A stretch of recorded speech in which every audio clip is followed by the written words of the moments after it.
Oy, welcome back again dito sa balita ni Kuya Rans TV mga kababayan. Tayo po ay muling nagbabalik.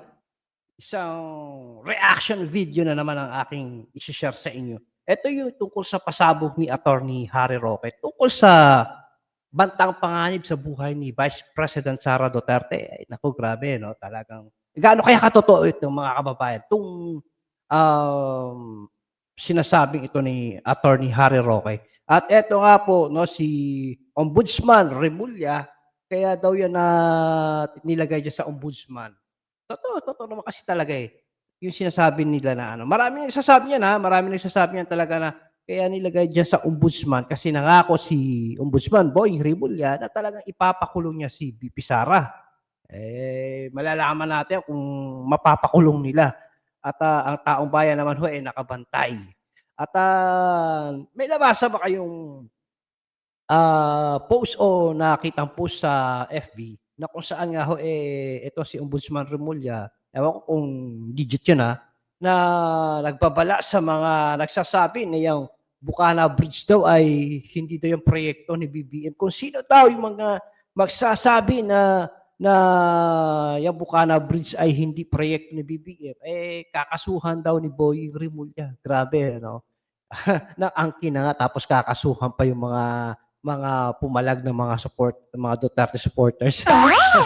Anyway guys, etong topic natin ngayon sa aking reaction video, etong tungkol sa pasabog ni Attorney Harry Roque. Eto nga palang channel ko ay hindi pa po monetize kasi ho nagkaroon ako ng problema.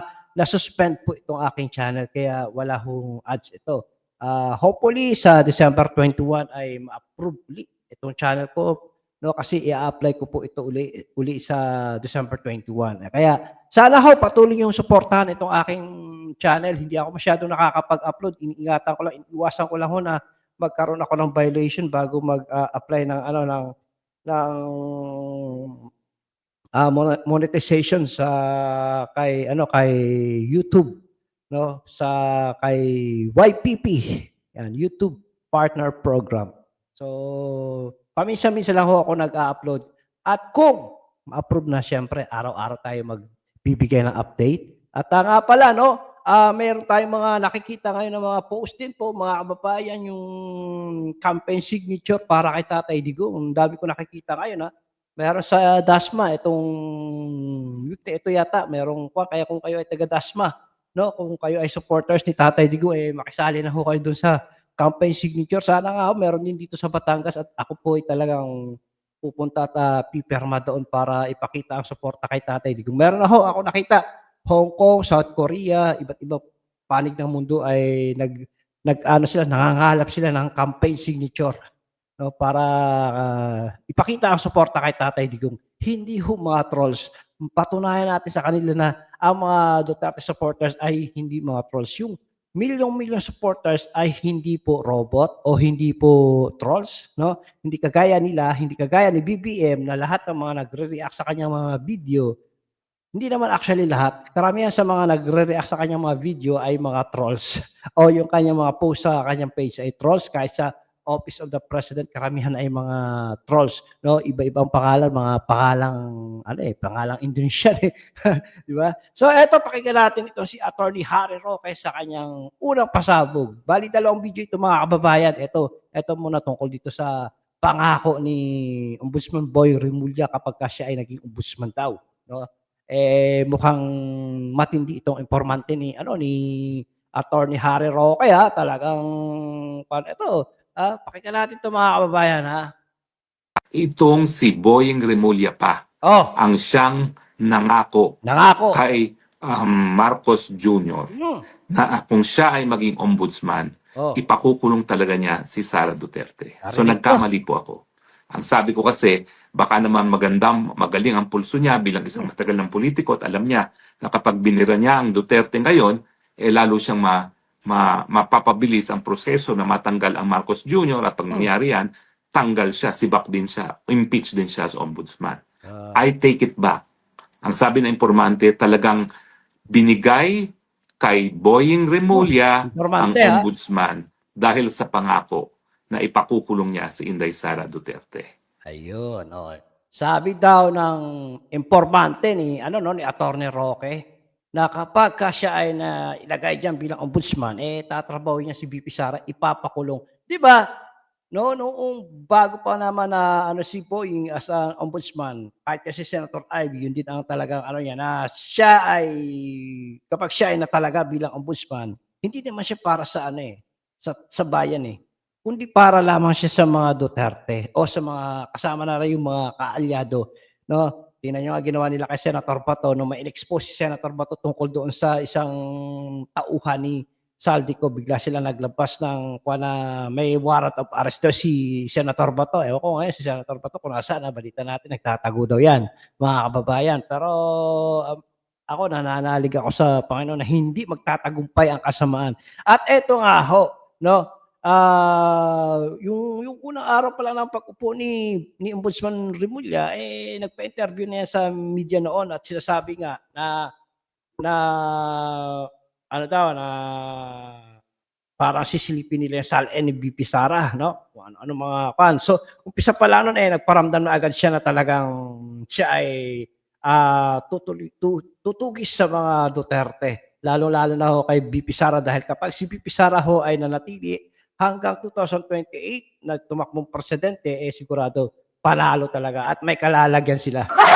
Kaya ho yung mga yan talagang aligaga na ho yan mga kababayan, lalo na 'tong 2026 na papasok, eh, plano na naman daw ho nila mag-file ng impeachment laban kay VP Sara. Oo, eh, alam niyo naman sa Senado, eh, wala na ho tayong ano diyan dahil ang mga senador ho diyan, eh, yung siya lang naman ang minority, 'no, eh, yung ibang senador diyan sigurado talagang yun ang ano nila nila rin, 'no, sa 2026. Babawi nga sila, ika nga babawi sila sa 2026 kung 2025 hindi sila nagtagumpay para ma-impeach si Sara, sa 2026 na sila babawi. At eto naman si VP Sara ay handang-handa naman diyan mga kababayan sa impeachment na 'yan. Pero sa usapang korapsyon, nakawan, wala tayong balita, 'no, wala pang nakakasuhan, ha? Wala pang nakakasuhan samantalang yung limpak-limpak na salapi na mali-maletang ano, pera, ha? Bulsa dito, bulsa doon, sila ang yumayaman. Tapos tayo ang naghihirap, pero wala ho tayong balita kung may nakasuhan na ba, kung may makukulong na ba. Pero ang ano lang talaga nila puro Duterte. Sabi nga, eh, lagi nilang nililihis ang issue sa Duterte. Sa Duterte lagi ang ano, para mapagtakpan yung kanilang ano, eh, hindi naman gano'n kabobo ang taong bayan, mga kababayan. Hindi naman tayo gano'n kabobo para kalimutan natin yang mga katiwalian nilang 'yan, 'di ba? So eto naman hong isang video na ito, tungkol naman ito sa plano din nila kay VP Sara. Ano itong plano nila kay VP Sara? Eto pakinggan niyo ha, at maririnig niyo ang pasabog na ito ni Attorney Harry Roque. Nayariin din ang Marcos Teka, Jr. Apparent umpisa natin 'to ha. Oh, ito. may banta sa buhay ni Inday Oh, Sara Duterte. Alam nyo, nagsimula yan, nagsabi daw itong si Marcos Bangat hmm, na kapag may nangyari sa kanya, may pinag-utusan na siya. Huwag mong papayagang umupo si Inday Sara Duterte. hmm, Ito daw po ay nangyari bago pa magsalita si Inday Sara Duterte nung panahon na nais na dalhin sa Kongreso si Attorney Laika Lopez, no? Na sinabi rin niya na kapag may nangyari kay Inday Sara Duterte, eh may kinausap na siya. Nayariin din ang Marcos Jr. Apparently, bago pa yung insidente na yan, alam na nagbili na ang Marcos Jr. oh. Ang sabi niya, kapag may mangyari sa akin, yariin niyo yan dahil hindi yan po pwedeng sumunod sa akin. So talagang BP Sara, mag-ingat ka po, no? Dahil sa tingin ko, ang sabi nila ngayon, bago ng usapan. Maski walang mangyari sa Hmm. kanya, yayariin, papatayin si BP Sara. Yan na po ngayon talaga ang plano. So eto mga kababayan ha, naalala niyo yung sinabi ni VP Sara na kapagka siya ay nawala, may pinaghibilin na siyang tao. Pero bago pala yan sinabi ni VP Sara, may plano na di umano sila na talagang gano'n ang gawin nila kay VP Sara, na kapag daw narinig naman natin kay Attorney Harry Roque, 'no, na kapag daw si BBM ay nawala, may nangyari sa kanya, 'wag daw hayaan na si VP Sara ang maupong presidente, 'no. Kung maaari isunod na rin si VP Sara. Ibig sabihin itumba na rin si VP Sara, gano'n sila kadesperado talaga. Bakit? Kasi nga ho, kung si BBM, let's say nawala si BBM, example lang, nawala si BBM, marami pa ring hahabulin ang taong bayan kapagka si VP Sara na ang naupo. Marami silang mananagot, hindi lang si BBM ang mananagot, 'no? Kaya kailangan talaga nilang maligwak si VP Sara. Dahil kapag si VP Sara ho ang naupong presidente, ewan natin kung saan tatakbo yung mga yan. Baka nga ang iba bumalik sa sinapupunan ng kanilang nanay kung magkakasya sila, at kung buhay pa ang kanilang mga nanay. Alright? Yun ay, yun ay sinabi ni Attorney Joare Roque na kapag si BBM ay nawala. Pero eto naman etong pinaka-latest, kahit wala daw may mangyari kay BBM, mga kababayan, kailangan daw itumba na si VP Sara. Kailangan daw tiyugiin na, patay na, dahil balakid nga sa kanila. Oo, kasi nga ho, gaya ng sinabi ko kanina, mga kababayan, 'no, na kapag si VP Sara ang naging presidente, lahat sila talaga mananagot at siguradong, may kalalagyan sila. Oo, kaya dapat talaga doble ingat si VP Sara dito sa ano 'no, ibang klase itong kalaban niya, talagang papatay at papatay talaga. Ha? Talagang gugugulin nila si VP Sara. Kaya doble ingat dapat si Vice President Sara Duterte kasi nga ho, mga kababayan, yang mga yan desperado na 'no, takot na yang mga yan, nangangatal na yang mga kalamnan ng mga yan, lalo na kapagka sila ay nagko-coke, lalo nangangatal ang mga katawan niyan. Isip yan ng isip sila, paano natin kasi wala pa silang may ano kay BP 'no, hindi pa nila makasuhan kasi wala talaga silang mahanap na puwedeng ibutas, para makasuhan si BP Sara, Oh, so ang ano talaga nila, yariin na lang. Kaya dapat si BP Sara ho ay magdoble ingat. Pero siyempre hindi naman ho papayag ang taong bayan na ganyan 'no, na basta na lang nila yayariin ang isang matinong politiko, ang isang hindi magnanakaw na politiko na katulad ni BP Sara, 'no? Kasi nga ho takot na takot sila, biruin niyo naman. Biruin niyo ba naman 'no, yung nanakaw sa kaban ng bayan talaga namang nagsabuatan talaga sila.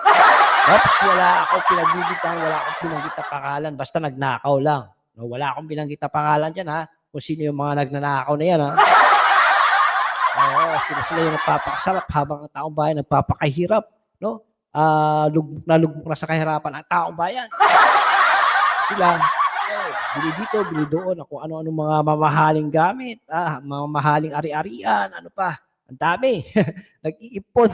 Sabi nga nila mga kababayan, nag-iipon daw sila ng pera kasi nga ho, ramdam na nila talaga na nanganganib sila para kapagka na ano na 'no, na si BP Sara, sisipat na sila. So, yung kanilang ipon na yun, sasapat na daw yun sa kanilang hanggang sila ay nabubuhay.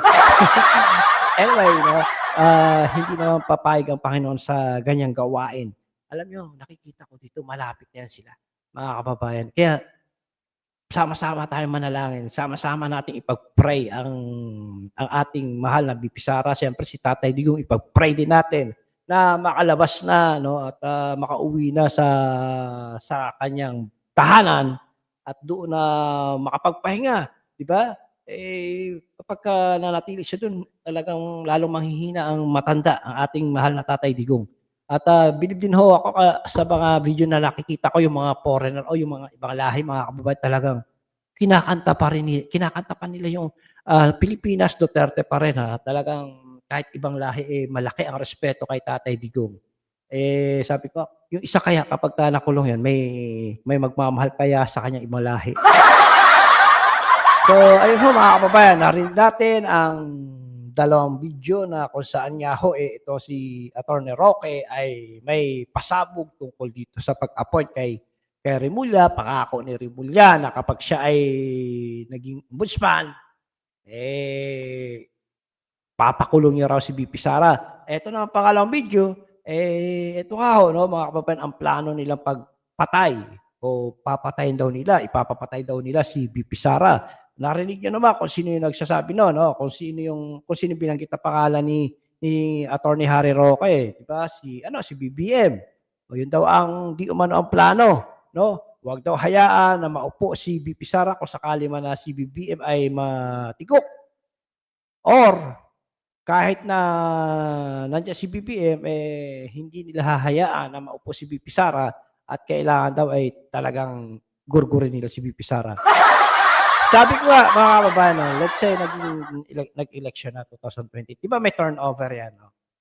Mas maganda sana hindi na sumipot si VP Sara sa turnover, paalisin na agad si BBM sa palasyo, sa Malacanang, tsaka si VP Sara ano, kunyari nanalo si VP Sara 'no, na presidente. At nakita ko nga pala, ay dun sa latest survey mataas ang nakuha ni VP Sara na ano, 45% na naman, habang yung dalawa si BBM tsaka si itong isang Hontiveros ay lagapak.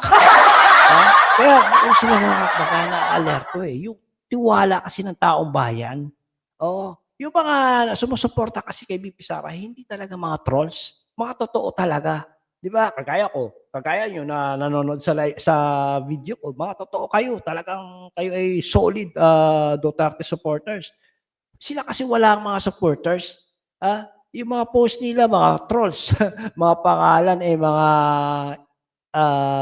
pangalan ng ibang ano 'no, gaya ng Ondinusyan, no, nagko-comment tapos kung bababasa niyo yung comments nila para-parehas lang ang kino-comments, 'di ba?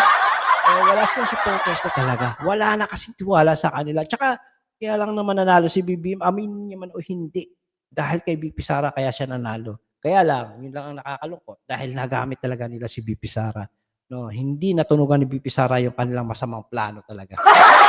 Alright, so hanggang dito na lang mga kababayan ang aking reaction video sa mga bago pa lang ho diyan sa channel ko 'to, sa mga bago pa lang makakapanood dito at hindi pa kayo naka-subscribe, i-subscribe niyo naman itong aking YouTube channel, Balita ni Kuya Rans TV. At kung maaari ho mga kababayan, i-click niyo yung notification bell. I-click niyo yung notification bell para lagi kang na-update sa mga upload ko. Sa ngayon ho, hindi pa ako masyadong makakapag-upload araw-araw kasi wala hong ano ito, wala hong monetization, magre-reapply pa lang ho ako 'no, kaya iwasan ko rin talaga ng upload dahil baka mahanapan pa tayo ng reason ni YouTube para hindi ma-approve. So, hanggang dito na lang mga kababayan ang aking reaction video. Salamat sa lahat. Ingat po tayo. God bless. Bye-bye.